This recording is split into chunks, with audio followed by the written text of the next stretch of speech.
ठीक आहे. हा.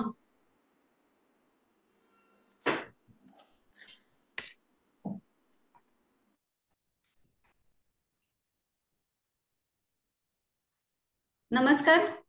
मी चार्टर्ड अकाउंटंट माणिक लोध आणि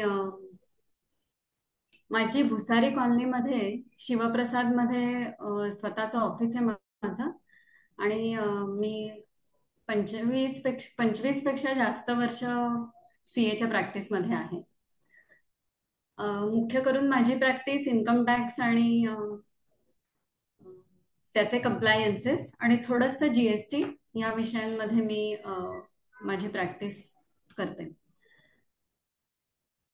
बाकी पण मला थोड्या हॉबीज आहेत, जसं की भगवद्गीता आणि संस्कृत वगैरे. पण मुख्य म्हणजे अ, जेव्हा मी सीए झाले तेव्हा मी ताबडतोब प्रॅक्टिसच चालू केली पहिल्यापासूनच. कुठेही कंपनीत जॉब न करता मी स्वतःच चालू केलं. त्याच्यामुळे माझा जसा एखादा नवखा डॉक्टर हळूहळू हळू पेशंट बघून कसा अ, सराईत होतो, तसं आता माझा हळूहळू हळू होत चाललंय असं मला वाटतंय. अ, आता मी माझं इंट्रोडक्शन थांबवून मुख्य मुद्द्याला चालू करते. सर्वप्रथम राज्ञी फाउंडेशनचे आणि त्यांच्या कार्यकर्त्यांचे विशेष आभार की त्यांनी मला बोलायची संधी दिली आहे. मागच्या दोन किंवा मागच्या वर्षी पण मी बोलले होते. आणि ह्या वर्षी पुन्हा मोहिनीताईंनी मला फोन केला आणि अतिशय वेगळा आणि सुंदर असा विषय जो मी रोज बघते, पण मला त्या विषयाला नाव काय असावं हे कधीच समजलं नाही. आणि जे मोहिनीताईंनी मला सांगितलं की हेल्थ ऑफ मनी ह्या विषयावरती बोलशील का, तर वा म्हटलं, चांगलंच एक नवीन अभ्यासाचं दालनच ओपन झाल्यासारखं मला झालं. दो मी ते रोज आकडे आकडे आकडे बघत असते, तरी सुद्धा ह्याला सुद्धा एक आरोग्य आहे हे एक मला नव्याने समजलं. आणि मी म्हणलं येस, आपण हे मला जे जे ह्याच्यातलं माहिती आहे ते तुमच्या बरोबर शेअर करावं असं ठरलं. अं, आता अगदी साधं आहे की आरोग्य म्हटलं की आपल्या डोक्यात पहिल्यांदा येतं की शरीराचं आणि मनाचं. सध्या तर खूप खूप सगळेच जण आपण खूप अवेअर आहोत, एकदम जागरूक आहोत आरोग्याच्या बाबतीत, शरीराचं सुद्धा आणि मनाचं सुद्धा. राज्ञीने सुद्धा मनाच्या आरोग्यासाठी आता नवदुर्गांची छान सेशन्स अरेंज केली होती. आरोग्य म्हटलं की काय पहिल्यांदा डोक्यात येतं आपल्या सगळ्यांच्या, कोणी म्हणजे आपण असं गप्पांच्या स्वरूपात जर पुढे गेलो तर छान होईल जर तुम्ही पण बोललात तर. आरोग्य म्हटलं की आपल्या डोक्यात काय येतं असं तुम्हाला हेल्दी वाटतंय? लाईफ.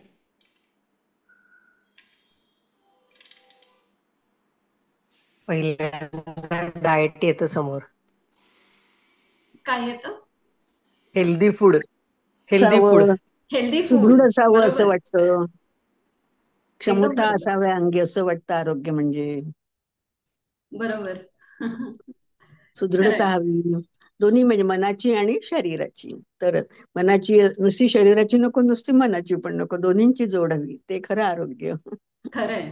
एकदम बरोबर. पण अजून थोडासा मोठ्या काय म्हणूया आपण, मोठ्या पातळीवरती विचार केला ना, तर आरोग्य ही जी कॉन्सेप्ट आहे ही सगळ्या विषयांमध्ये आहे. सगळ्या म्हणजे तुम्ही बाग केलीत तर बागेचं सुद्धा आरोग्य असतं, म्हणजे जमिनीला स्वतःचं आरोग्य असतं. मग त्याच्यामध्ये काय पिकेल काय नाही पिकणार, फुलं कुठे येतील नाही येणार, म्हणजे कुठलाही तुम्ही विषय घेतलात कुठलाही, तरी सुद्धा त्याला आरोग्य येतं.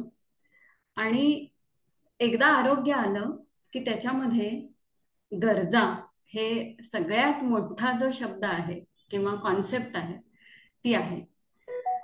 तर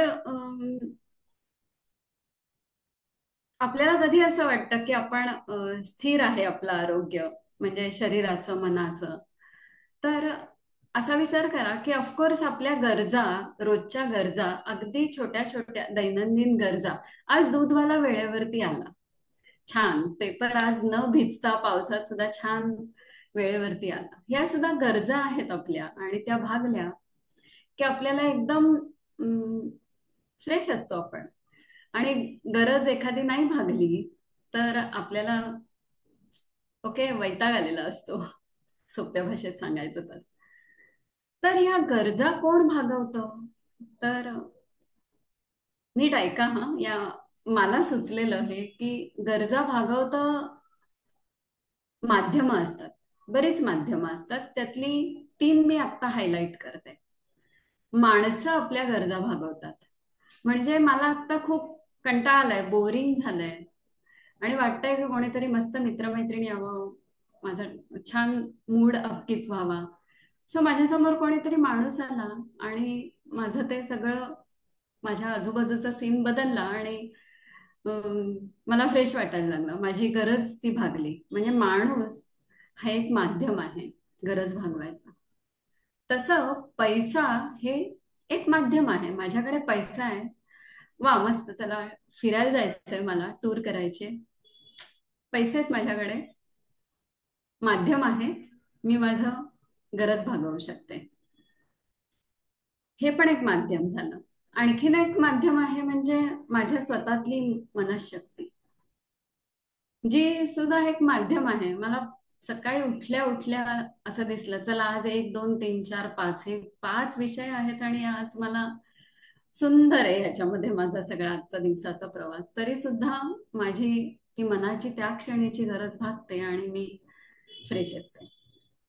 थोडक्यात काय, ही सगळी जी आहेत ना, ही माध्यमं आहेत, आणि तेवढ्या पुरता आपण त्याचा छान सखोल विचार करून आपण त्या माध्यमांना टूल्सना घेऊन पुढे पुढे पुढे पुढे गेलो पाहिजे. आता ह्यातलं एक माध्यम म्हणजे पैसा. कधी आपण किंवा तुम्ही कोणी असा विचार केलाय का की कुठनं आला हा पैसा, आणि काय म्हणजे कोणी ठरवलंय ह्याच्या व्हॅल्यूज, हे सगळं कुठनं आलं? तर मला असं थोडस इतिहास ह्याचा सांगावासा वाटतो 1 2 मिनिटात. तर साधारणतः आपण हे ऐकलंय की पूर्वी बार्टर सिस्टीम होती, म्हणजे वस्तू एकमेकांना एक्सचेंज करून माणसं जगत होती. माझ्याकडे दूध खूप आहे, तुमच्याकडे तांदूळ खूप आहे, सो लेट्स एक्सचेंज, आणि गरज भागली आणि पुढे पुढे जात होतं. मग हे बार्टर एक्सचेंज संपलं, आणि नंतर हळूहळू त्याच्यातही काही प्रॉब्लेम्स यायला लागले, म्हणून मेटल मनी आली, म्हणजे सोनं चांदी आलं. मग ते सोनं चांदी पण खूप प्रॉब्लेम्स यायला लागलं, हेवी व्हायला लागलं. मग नाणी आली, अगदी राजा अशोक किंवा मौर्य, चंद्रगुप्त मौर्य ह्यांनी नाणी काढली. अगदी शिवाजी महाराजांच्या काळातही आपण बघतो की त्यांची नाणी होती. मग नाणी गेली, कागदी नोटा आल्या. चीनने कागदी नोटा काढल्या, बरं का, 2007 मध्ये चीनने पहिल्यांदा कागदी नोटा काढल्या.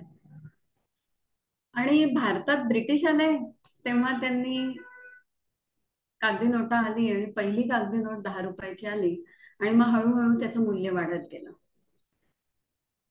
1935 साली आरबीआय आलं, रिझर्व्ह बँक ऑफ इंडिया. नोटा छापण्याचे अधिकार त्यांच्याकडे दिले गेले. आता डिजिटल मनी आलंय, गुगल पे, फोन पे, म्हणजे थोडक्यात मोबाईल आता हे आपलं पाकिट झालंय. पाकिट खरं नसलं तरी चालेल, पण मोबाईल हातात असला की आपले पैसे इकडचे तिकडे ट्रान्सफर होतात.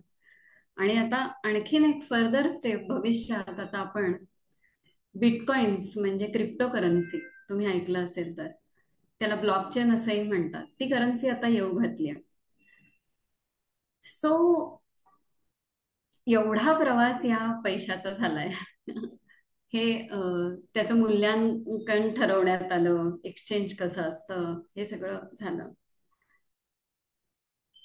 पण ह्याचा जर नीट अभ्यास केला तर असं काय दिसतं ह्याच्यावरनं, काय ह्याच्या सारांश काय या सगळ्या ह्याचा, तर हे फक्त एक माध्यम आहे आणि हत्यार आहे आपण म्हणूया. म्हणजे पहिला मुख्य एलिमेंट आपल्या आयुष्यातला आहे तो म्हणजे गरज, आणि गरज भागवण्यासाठी हे टूल किंवा हत्यार. आता हत्यार आलं म्हणल्यावरती त्याचं सर्व्हिसिंग केलं पाहिजे, त्याचं आरोग्य नीट ठेवायला पाहिजे. सो म्हणून हे मी तुम्हाला थोडी कनेक्टेड हिस्ट्री राहावी म्हणून सांगितलं. आता हे आरोग्य आपण त्या हत्याराचं ठेवतोय, म्हणजे का ठेवतोय, तर गरजेच्या वेळेला हे टूल आपल्याला उपयोगी पडलं पाहिजे. गाडीचं सर्व्हिसिंग करून घ्या बरं का वेळच्या वेळी, नाही तर गाडी कुठेही बंद पडते म्हणतोच ना आपण.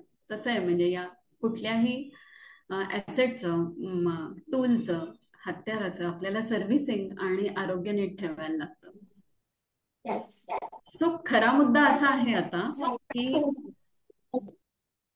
जर का तुम्ही एक वर्तुळ काढलं, सर्कल काढलं, तर 50% आपली त्यातली गरज आहे असं तुम्ही त्याच्यामध्ये म्हणू शकता. गरज म्हणजे आपल्या रोजच्या गरजा, भाजी, फळं, दूध आणि काय काय अशा.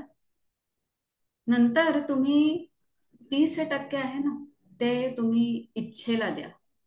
आज मस्त मला हॉटेलमध्ये जाऊन काहीतरी XYZ खायचंय, सूप प्यायचंय, पाणीपुरी खायचे, वॉट एव्हर इच्छा आहे, मला मस्त ही साडी घ्यायची जाऊन, इच्छा आहे, त्याला तुम्ही 30% द्या. आणि बचत, सेव्हिंग, याला तुम्ही फक्त 20% द्या. म्हणजे हे 50, 30 आणि 20 हे बॅलन्स गणित आहे. छोटस आहे, लक्षात ठेवण्यासारखं आहे, अगदी सोपं आहे. गरज, इच्छा आणि बचत. आता त्याच्याहून अजून सोपा पार्ट असा आहे की पैशाचं आरोग्य म्हणजे नेमकं आहे तरी काय.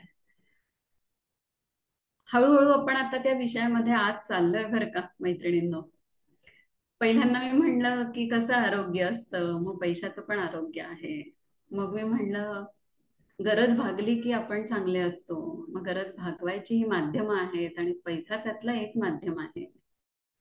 मग हा पैसा आला कुठनं, त्या इतिहासावरती बोललो.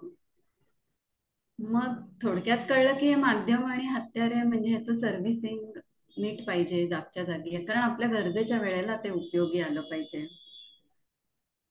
मग हे कुठल्या गोष्टी मी नीट ठेवल्या की माझं याचा, या पैसा, या हत्याराचं आरोग्य चांगलं राहणार आहे.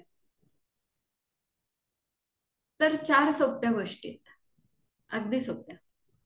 एक म्हणजे सेव्हिंग, हळूहळू सांगणार आहे त्याच्यात काय काय आहे ते.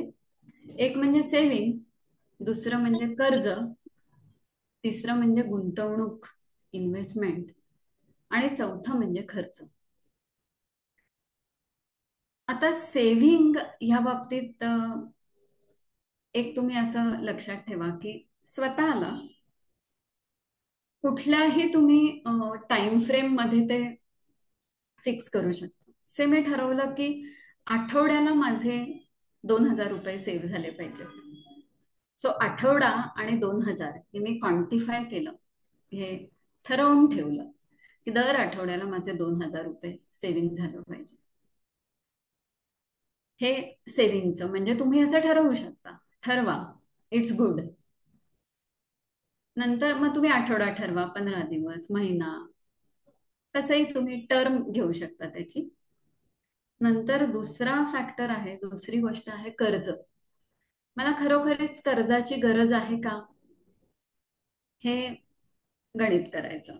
म्हणजे बरेच लोक असं करतात की मिळतंय ना कर्ज, मग तेवढ्या फोर्सनी ते आपलं रिपेमेंट पण होतं, कशाला आपण आता आपले पैसे घाला त्याच्यामध्ये. पण त्याच्यामध्ये त्यांना हे कमी लक्षात येतं असं मी म्हणेन की ते इंटरेस्ट त्याच्यावरती, व्याज त्याच्यावरती बऱ्यापैकी देतात आणि एक स्वतःसाठीच एक लायबिलिटी डोक्यावरती उभी करून ठेवतात, ज्याची खरंच गरज नसते. त्याच्यामुळे खरोखरीच गरज असेल तर तरच कर्ज घ्यायचं, नाही तर गरज नाही. आता तिसरा फॅक्टर आहे या पैशाच्या आरोग्याचा, तो म्हणजे इन्व्हेस्टमेंट, गुंतवणूक. आता बघा हा, इन्व्हेस्टमेंट अशी इंटेलिजंट असावी, म्हणजे हुशारीने करता यावी, की त्याचे पैसे त्याची वाढ वृद्धिंगत ते झालं पाहिजे, अशी इन्व्हेस्टमेंट असावी. फॉर एक्झाम्पल, तुम्ही थोडंसं सोनं घेतलं, ओके, आणि आता तर तुम्ही बघताच आहात, त्या सोन्याचे भाव एकदम गगनाला भिडतायत हळूहळू हळू. पण तुम्ही ऑर्नमेंट फॉर्म मध्ये सोनं घेतलं तर त्याचा फारसा उपयोग नाही, कारण की एकतर ते ऑर्नमेंट हल्ली आपण त्याचा उपभोग फार कमी घ्यायला लागलोय, काळाच्या ह्याच्यानुसार, ठेवी पॅटर्न नुसार. आणि त्याच्यामध्ये ते मोडायला गेलो तरी घट आणि हे असे तसे विषय असतात. पण तुम्ही जर का कॉइन्स मध्ये घेतलं तर त्या सोन्याचं नक्कीच चांगलं गुड इन्व्हेस्टमेंट असं आपण म्हणू शकतो. आणि चौथा फॅक्टर आहे तो म्हणजे स्पेंडिंग, खर्च. आपल्या लहानपणी साधारण आपल्याला असं शिकवलं जातच की बाबा रे, अंथरूण पाहून हातपाय पसर. याचा अर्थ काय, आपल्याकडे किती आहे त्याच्या जरा कमीच खर्च करायचा, हे आपल्याला ऑलरेडी शिकवलेलं आहे. सो खर्चांवरती नियंत्रण किंवा खर्च करतानाचा विचार, हे पैशाच्या आरोग्यातले 4 फॅक्टर्स अगदी जे सोपे आणि साधे आहेत, जे आपण रोजच्या आयुष्यामध्ये सुद्धा विचार करून, थोडासा विचार करून करू शकतो. आता हे आरोग्य जर जपायचं असेल तर, जसं माझ्या शरीराचं आरोग्य जपायचं आहे, मी इंटरमिटंटली टेस्ट करते जाऊन, 3 महिने 6 महिने क्लिनिकल टेस्ट असतात आपल्या. मग या पैशाचं आरोग्य जपायला मी काय करायला पाहिजे, तर स्वतःला ऑनेस्टली, प्रामाणिकपणे प्रश्न विचारले पाहिजेत. एक त्यातला, खूप ही पण पूर्वीचीच पद्धत आहे जी खूप हेल्प करते, ती म्हणजे खर्च लिहून ठेवता का, म्हणजे हिशोब आपण लिहिलेला असतो का. या लिहिण्यामध्ये, ठीक आहे, कंटाळा येतो, काय तेच तेच रोज लिहायचं असं कधी कधी वाटू शकतं. मग त्याच्यामध्ये शॉर्टकट्स तयार होतात, मग जमत नाही, बेरीज वजाबाकी, बोर व्हायला लागतं. हे सगळे एक्सक्युजेस आहेत, या सगळ्या काय म्हणूया आपण, कारण आहेत आपली सगळी. पण जर तुम्ही खर्च लिहून ठेवलेत तर तुम्ही स्वतःला अकाउंटेबल होता. ओ ओके, एवढं झालंय खर्च, त्याची खूप मदत होते. म्हणजे हे पैशाचं आरोग्य सांभाळण्यासाठी हे प्रश्न आपण विचारायचे स्वतःला. आणि दुसरं म्हणजे, माझ्याकडे इमर्जन्सी काही आली तर त्याची साठवणूक आहे का. म्हणजे अं, आपल्याला हे लक्षात यायला पाहिजे की जसं गाडीला पण रिझर्व असतो की नाही, पेट्रोल पंप खूप लांब आहे, गाडीला पण रिझर्व आहे, तर तुम्ही एक 20 किलोमीटर नक्की जाऊ शकाल, एक एक्झाम्पल. तसं आपल्याकडे काय रिझर्व आहे, हा प्रश्न पण विचारायचा. आता इमर्जन्सी ही प्रत्येकाची सब्जेक्टिव्ह वेगवेगळी असू शकते, पण असू शकते, आणि त्याचं काही स्वतःचं पण बजेट असू शकतं. ओके, काहीतरी झालं तर माझ्याकडे 50,000 रुपये तरी इमिजिएटली द्यायला येतील. हे प्रश्न, अशासारखे प्रश्न स्वतःला विचारणं म्हणजे ह्याचं आरोग्य, ही क्लिनिकल टेस्ट आहे त्याची, पैशाच्या आरोग्याची. आता हे पैसे सांभाळताना किंवा मिळवताना काहीतरी सवयी तर स्वतःला लावल्या जातात, आपल्या आपोआप जातात. तुम्ही सगळेजण सेव्हिंग नक्की करत असाल,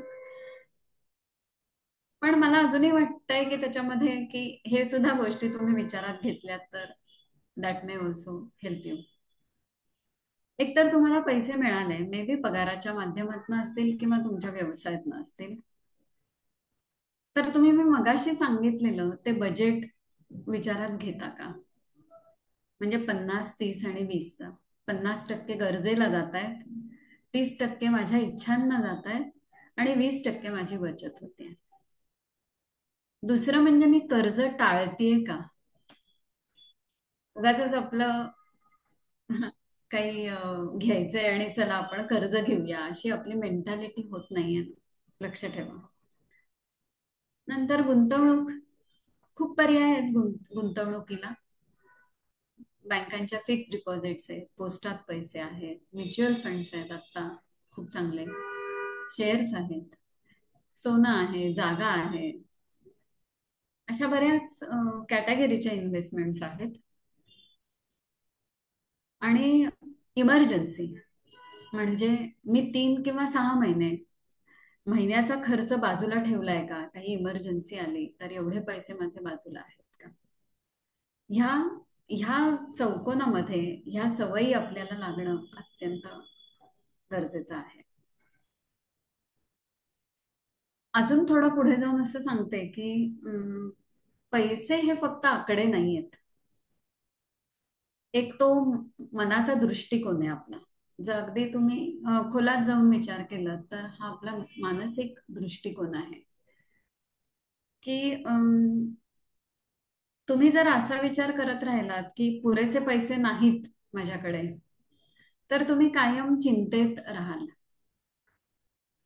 याच्या विरुद्ध तुम्ही असा विचार केलात की मी थोडे थोडे पैसे वाचवून किंवा सेव्हिंग करून समृद्ध होऊ शकेल, तर यांनी तुमचा आपोआप आत्मविश्वास वाढणार आहे. तिसरं म्हणजे गरज आणि हौस, ह्यातला फरक आपल्याला कळतोय का, किंवा आपण तो विचारात घेतोय का, हे सुद्धा एक मोठं काय म्हणूया तत्व आहे, प्रिन्सिपल आहे. अशा पद्धतीने हे पैशाचं आरोग्य हळूहळू हळूहळू हेल्दी होतं. म्हणजे कसं आहे की लहान मुलं अगदी जेव्हा जन्माला येतं तेव्हा काय होतं, बस आईच्या दुधा व्यतिरिक्त त्याला काहीची गरज, कशाची गरज नसते. पण जशी जसं त्याची पेशींची वाढ होते, शरीरात आतड्यांची वाढ होते, तेव्हा त्याला ते पुरेनासं होतं. मग आपण हळू हळू त्याला सात्विक खायला द्यायला लागतो. मग उंची वाढावी म्हणून, मग हे वाढावं म्हणून, बुद्धी वाढावी म्हणून, असे कितीतरी गोष्टी आपण त्याच्यामध्ये ऍड करतो आणि मग ते मूल चांगलं बाळसं धरायला लागतं. आणि मग हेल्दी कडे, त्याच्या आरोग्याच्या दृष्टीने आपण त्याला खेळ लावतो, व्यायाम शिकवतो, झोपायला वेळेवरती सांगतो. तसं हे पैशाचं आरोग्य ह्या छोट्या छोट्या गोष्टींपासनं जर का नियमाने आणि मानसिक आपल्या मनप्रवृत्तीने होल्ड करून चांगलं ठेवलं, तर छान हे आरोग्य ह्याचं हेल्दी व्हायला लागतं. काही वेळेला असं होतं की आता शेवटी हे माध्यम आहे ना, म्हणजे जसं मी खूप गाडी जोरात चालवली, एक दिवस नाही हा, कायमच खड्ड्यातनं पण मी काही त्याला ब्रेक ब्रेक करत नाहीये, कशीही रॅश ड्रायव्हिंग करतेय, तर माझी गाडी आवाज करायला लागते. तसं हे काहीतरी आपण चुकीचं करतो की आपलं पण आरोग्य बिघडतं. इरॅटिक आपण काहीतरी खातो आणि आपलंही पोट बिघडतं. तसं या पैशाचं आरोग्य सुद्धा बिघडतं बरं का.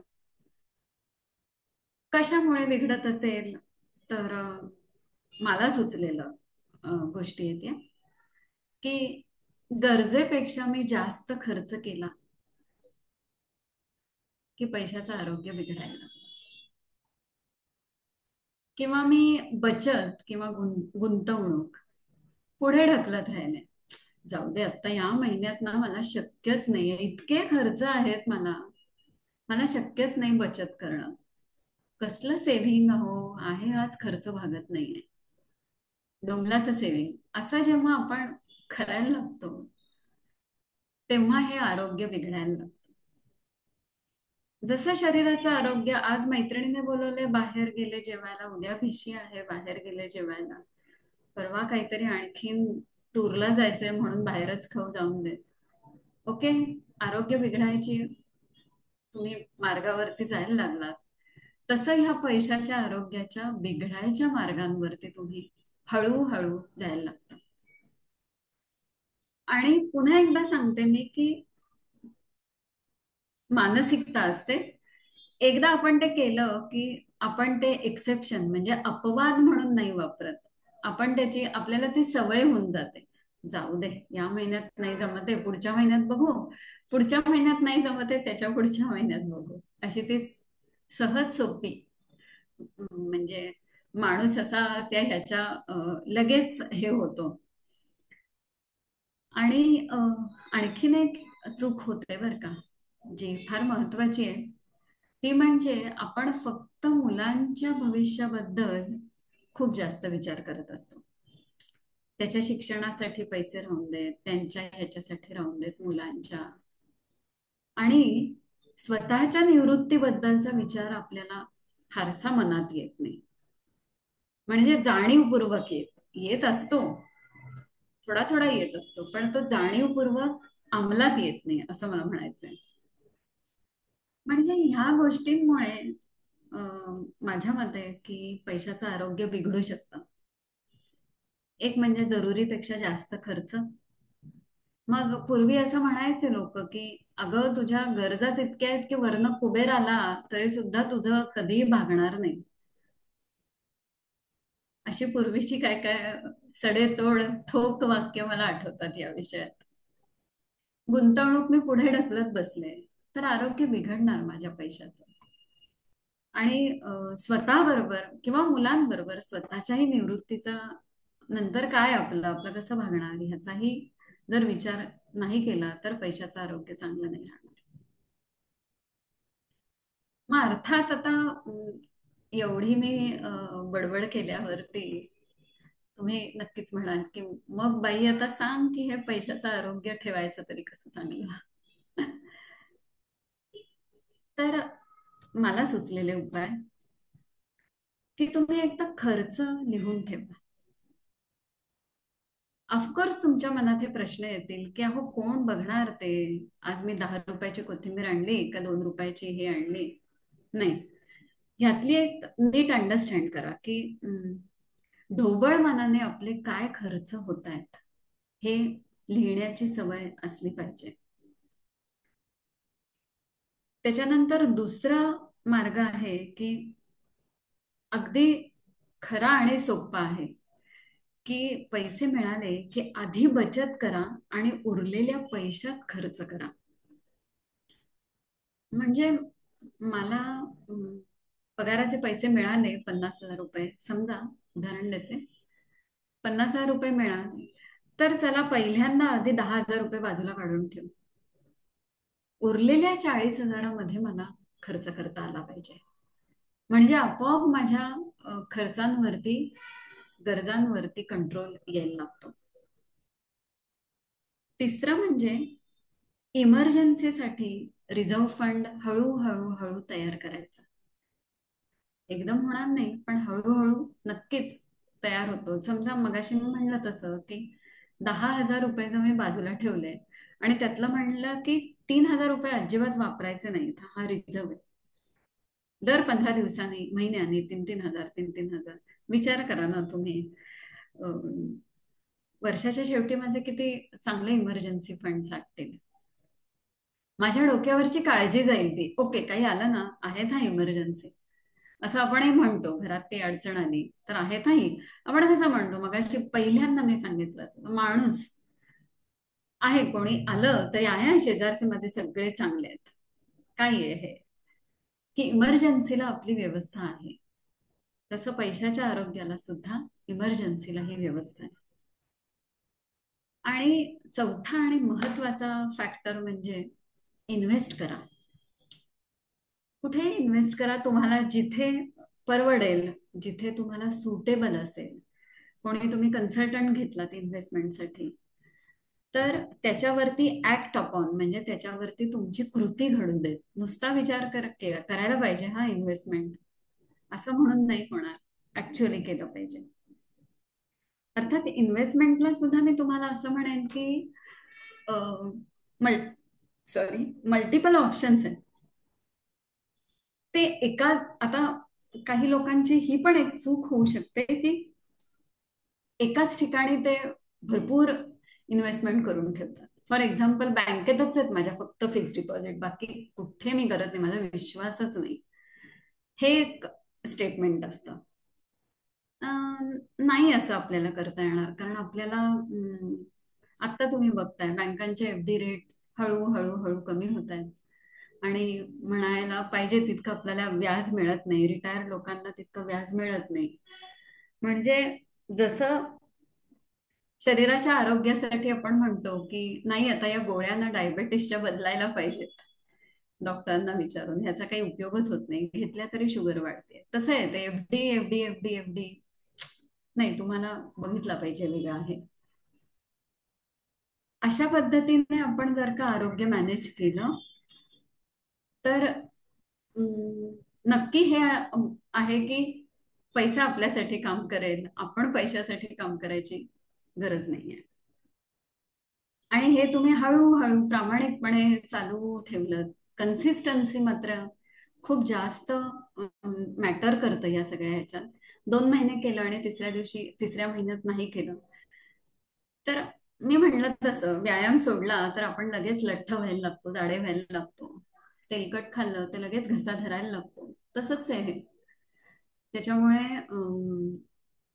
मला जो मोहिनी त्यांनी विषय दिला आणि त्याच्यामध्ये मला इतक्या या पैशाच्या आरोग्याचे विविध विषय आणि त्याच्या अनुषंगाने मला जे काही मुद्दे मांडता आले त्याचा मी प्रयत्न केला.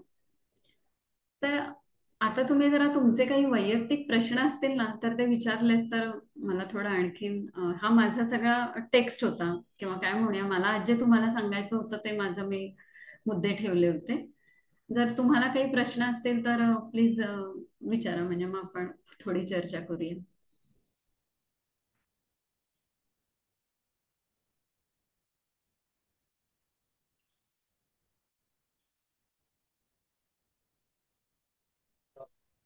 भांगड खूप छान घातली. अगं मी प्रभा पांडे बोलते. हा. यांनी सांगितलं की गरज, इच्छा आणि बचत हो. हे करायला पाहिजे. पण इच्छा आणि गरज यांचा मेळ कसा घालायचा? इच्छा तर एखादी जातो आपण कुठे, तर खूप आवडते वस्तू, साडी म्हणा, कुठली म्हणा वस्तू, आपल्याला पर्स म्हणा, काही तर बरोबर. खूप आवडते. तर त्याची गरज असते का आपल्याला खरं म्हणजे इतकी? हम्म. मग हम्म. पण घ्यावीशी तर खूप वाटते. आणि इकडे बचत पण दिसते की बचतीवर परिणाम होईल त्याचा. तर अशा वेळी काय करावं? हा बहुतेक खरंय. सगळ्यांचा प्रश्न असतो, इच्छा आणि गरज. खरंय. इतकी त्याच्यामध्ये तुम्ही अत्यंत उत्तम प्रश्न विचारलायत हा. इतकी त्याच्यामध्ये थिन लाईन आहे ना, म्हणजे अगदी बारीक लाईन आहे की माझी ही खरंच गरज आहे का माझी इच्छा आहे. आणि नाही, इच्छा झाली की असं वाटतं याची गरजच आहे आपल्याला, हे नाहीच आहे म्हणूनच असं होतं. एक्झॅक्टली. ही आपल्याला घेतलीच पाहिजे असं पण होतं. आपण जोर देतो त्या इच्छेवर गरज म्हणून, इच्छेवरती जोर देतो. गरजेचं लेबल लावतो तिला आणि त्या इच्छेवर जोर देतो. बरोबर आहे. आणि दुसरा पण एक मुद्दा अटॅच होतो की मग आता नाही घ्यायचं तर कधी घ्यायचं, म्हणजे हो हाऊस हो. काय कधी होणार मग आपलं, असा पण मुद्दा यायला लागतो. एकदम बरोबर आहे हे. अशा वेळेला मी तुम्हाला सांगेन की जर का तुम्ही तुमचे खर्च लिहित असाल किंवा नसाल लिहित तर आता हळूहळू लिहायला लागा. मग लक्षात आता येईल की जीपे मध्येच येतात सगळे खर्च, आता लिहिण्याची पण भानगड संपली आहे. काय काय. मध्येच जीपे मध्ये सगळे येतात ना लिहून. आता बरोबर. डायरी वगैरे लिहायची गरजच नाहीये. पहिले आम्ही लिहित होतो, पण आता मला आवश्यक नाही वाटत तसं. त्याच्यात बटन दाबलं की काय काय खर्च केले सगळं येतं त्याच्यात. बरोबर आहे. एकदम बरोबर. पण तुम्हाला मी खरं सांगू का, हे बटन दाबलं की दिसतं सगळं. पण हल्ली आता असं व्हायला लागलंय की त्या बटन दाबायची सुद्धा लोकांना गरज नाही वाटत आहे. काय होतातच आहेत ना, म्हणजे आहेच आहेत तेवढे खर्च. म्हणजे म्हणजे रोजच भाजी घेतो, रोजच दूध घेतो, ते काय लिहून ठेवायचं? रोजच अगदी आपण बरोबर. नाही का, ते काय लिहून ठेवायचं? बरोबर आहे. बरोबर आहे. पण असं आपण करूयात की खर्च लिहिताना मी म्हणलं तसं हे प्रत्येकासाठी वेगवेगळं असेल, सब्जेक्टिव्ह असेल. हो, ठीक आहे ना, प्रत्येकाचं तुम्ही लिहा हो, भाजीचा आणि प्रत्येकाचं रोजचा नाही, वेगवेगळं तुम्हाला असणारच. एक ढोबळ अंदाज असेल. हम्म. मुख्य खर्च असतात ना, मुख्य ते ते लिहायचे. म्हणजे हा. खरं सांगते तुम्हाला असं की हे सगळे इलेक्ट्रॉनिक मीडिया आलेत, बरोबर आहे. पण अजूनही अग्रीमेंट्स लेखी होतात. हो ओके. हो. हं. म्हणजे पेन आणि पेपर. म्हणजे तुम्ही बघा, पुस्तकं सुद्धा आता जर का प्रिंटेड असतील तर वाचायला मजा येते जास्त. म्हणजे आमच्याकडे किंडल आहे, त्याच्यावरती आम्ही वाचतो पुस्तकं इलेक्ट्रॉनिक मोडवरती. पण त्याच्यामध्ये खूप ते ड्राय वाटतं. म्हणजे ओलावा नाही वाटत त्याच्यामध्ये असं. लिहिण्याचा एक फायदा असतो, सगळ्यांनाच माहिती आहे, की ते 3-1 वेळा डोक्यातच रिव्हिजन होते आपली. इलेक्ट्रॉनिक ह्याच्यात रिव्हिजन नाही होणार तुमची. आणि लिहून ठेवलं तर लिहिलेलं कुठेतरी असलं ते मेन्शन केलेलं तर मग कोणी आपलं वाचलं आपल्या नंतरही तरी त्याला माहित होतं की अरे हे असं होतं, हे इतके द्यायचे ते किंवा याच्याकडनं घेत बरोबर आहे. म्हणजे त्याच्या पण खरंय. असा बोध होतो तिच्यातनं पुढील लोकांना. आपण असताना अगदी होतोच बरोबर. पण नसताना सुद्धा त्याचा मी पाहायला परिणाम झालेला असा. म्हणून म्हणजे मला हा तुम्हाला मुद्दा मी रेफरन्स सांगते. पॉइंट राहतो. हो. रेफरन्स राहतो तुम्हाला कुठल्याही मुद्द्या. मगाशी मी म्हणलं तसं सगळीकडे आरोग्य आहे, तसं सगळ्या मुद्द्यांना काहीतरी इतिहास आहे, हिस्ट्री आहे. म्हणजे आता जसं पैशाची हिस्ट्री बघितली तसं तुम्ही म्हणताय ना, हा रेफरन्स तयार होतो, हिस्ट्री तयार होते, माझा इतिहास तयार होतो की असं असं आम्ही खर्च करत होतो. आणि ओके, आपल्याला त्याच्यावरती एक आत्मविश्वास येतो. आणि मग हळूहळू आपलं मन म्हणायला लागतं की नाही, आता ह्याची खरं गरज नाहीये.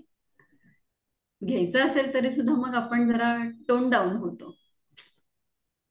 आपोआप होतं ते. तुम्ही खर्च लिहून बघा, मग लिहून बघा हाताने, हळूहळू व्हायला लागेल ते. असं म्हणजे माझा तरी हे आहे, अनुभव आहे, माझा एक्सपिरियन्स आहे. आणि ही आजची गोष्ट नाहीये, बचत तर करायलाच हवी खरं म्हणजे. आणि माणूस आहे तर त्याला हे सगळं काही कळतंय पुढचं मागचं आजचं. तर त्यांनी ते आणि आपल्या संतांनी पूर्वापारच सांगून ठेवलेलं आहे की अं, मिळविते तितके भक्षिती ते कठीण काळी मरोनी जाती दीर्घ बरोबर आहे. सूचनेने वर्तती त्याची भले. की दूरदृष्टी तुम्हाला पाहिजे आहे की आपल्याला पुढे भविष्यात आजार पण येणार नाही. मुलींचे लग्न असतात, मुलांचे शिक्षण, हे तर वरवर दिसणारच आपल्याला किती, पण तसेही असे खूप जास्त खर्च येतात आपल्याला. तर ते आपल्याला म्हणजे प्रत्येकाच्या संसारात येतात, एकाच वेळी सगळ्यांच्या ह्याच्यात येत नाही, पण टप्प्याटप्प्याने येतातच.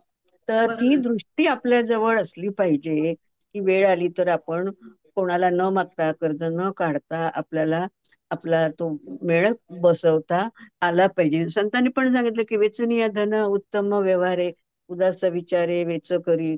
की जे मिळवतं धन ते चांगल्या याने मिळवलं तर चांगली झोप लागेल ना. अगदी बरोबर. नाही तर मग भीती राहते वगैरे वगैरे वगैरे जे आजकाल आपण पाहतो. म्हणून ते धन सुद्धा मिळवताना चांगल्या याने आपण आणि उदास विचारे वेचके पण म्हणजे नुसतंच आपल्याजवळ ठेवायचे नाही. तर प्रसंग पडला आपल्या प्रसंगी तर ते उपयोगात आलंच पाहिजे, पण त्याहीपेक्षा दुसऱ्याला जर प्रसंग पडला तर त्याला सुद्धा आपल्याला थोडे देता आले पाहिजे. ही अगदी खरं बरोबर. बचतीची मोठी हे आहे की अगदी त्याच्यासाठी बरोबर. सुद्धा आपण बचत करायला हवी की दुसऱ्यांना सुद्धा देता आले पाहिजे आपल्याला. खूप छान. नुसतंच घ्यायचं हे नको. खरंय. ही म्हणजे त्याची एक सेल्फ चांगली सेंटर्ड बाजू आहे. होता कामा हं. नये. जर का मी म्हणलं ना, हे पैशाचं हेल्थ मध्ये हा एक विषय अजून असा एक पुढचा येतो, की जर का मी हेल्दी झाले, जसं स्वतःचं आरोग्य आहे, मी जर हेल्दी असेल तर मी 10 जणांना मदतीला धावून जाऊ शकते. म्हणजे हा मोहिनीताईंनी असं. काय केलं कोरोनाच्या काळात, की त्या स्वतः हेल्दी होत्या मनाने, किंवा म्हणजे अजूनही कार्यकर्त्या असतील. मोहिनी मला त्यातली प्रॉमिनंटली माहिती आहे म्हणून मी तिचं नाव घेते. तुम्ही सगळ्यांनी सुरू केलं हे, तुम्ही स्वतः हेल्दी होतात म्हणून तुम्ही स्वतः दुसऱ्यांना मदत करू शकता. तसे हे जे पैसे आहेत ना, तुम्ही प्रभा मॅम बरोबर म्हणताय की हे जे पैशाची हेल्थ तुम्ही जितकी स्ट्रॉंग ठेवाल ना, तर हे पैसे नुसते तुम्हालाच नाही तर दुसऱ्यांच्याही कामी पडतील. आता करोना काळात आपल्याला कोरोना काळात खूप अनुभव आला आपल्याला की शेजारी झालेला आहे, मग त्यांना डबा द्या, नाश्ता द्या. आपल्या कामवाल्या असतात त्यांना आपण खूप नाही पण 2-2 किलो 1-1 किलो देऊ शकत होतो आणि द्यायला अगदी पाहिजे बरोबर. होतं तेव्हा ती गरज होती त्यांची ती. बरोबर. म्हणून ते बचतीचं फार महत्व आहे. म्हणजे खूप नका करू पण थेंबे थेंबे तळे साचे म्हणतात ना, अगदी तशी करेक्ट. थोडं थोडं म्हणजे केलं त्याचं इतक्या नक्की. ह्या पूर्वीच्या म्हणी चपलख बसतात ना हा, हा. सगळीकडे, की त्याच्यातला डीप मिनिंग आपण बघितलं तर खरोखरीच आपल्याला त्यातले हा, अर्थ चांगले इंटरप्रिट होतात. आणि आणि मी म्हणलं नव तसं नुसतं विचार करून नाही भागत. आपल्याला त्याच्यावरती ऍक्शन सुद्धा घ्यायला लागते आणि ती अर्लियर इज बेटर. म्हणजे जेवढी लवकर घ्याल तेवढी चांगली आहे. आता तर असा ट्रेंड आहे की अगदी लहान मुलांचं सुद्धा म्हणजे शाळेत एक जायला लागले पहिली दुसरी की लगेच त्यांचं अकाउंट काढलेलं असतं. खूप चांगली पद्धत आहे. म्हणजे 1,000 2,000 जे काय ज्याच्या त्याच्या यथाशक्तीने ते पैसे त्याच्यामध्ये हळूहळू हळूहळू टाकत असतात. म्हणजे कधी याला पुढे मिळतील, वेळ येईल 15व्या 16व्या वर्षी, आता शिक्षण महाग झालेत तेव्हा डेफिनेटली त्याला हा कॉर्पस त्याचा उपयोगी पडेल. त्याच्यामुळे नुसतं विचार करून नाही तर त्याच्यावरती आपली कृती पण होणं या तितकीच नवदुर्गीच्या इम्पॉर्टंट. उत्सवाच्या निमित्ताने तुम्ही एक छान मोलाचा सल्ला दिलाय किंवा एक विचार चांगला सांगितलाय की मुलं मुली दोघे असतात घरात, पण मुलांच्या शिक्षणाकडे, मुलांच्या खर्चावर जास्त लक्ष दिलं जातं. म्हणजे लक्ष केंद्रित असतं आई वडिलांचं, आणि मुलींकडे म्हणजे देत नाही तसं नाही त्याचा अर्थ, पण त्या मानाने कमी असतं, म्हणजे दुय्यम दुय्यम असतं. तर ते तुम्ही छान सांगितलं, तो विचार चांगला दिला की मुलींना सुद्धा तितकंच आपण हे द्यायला पाहिजे महत्व, आणि त्यांच्यावर सुद्धा तितकाच खर्च करायला पाहिजे, आणि त्यासाठी बचत आलीच. हो. खरंय. तर अजून मुलींसाठी पण सुद्धा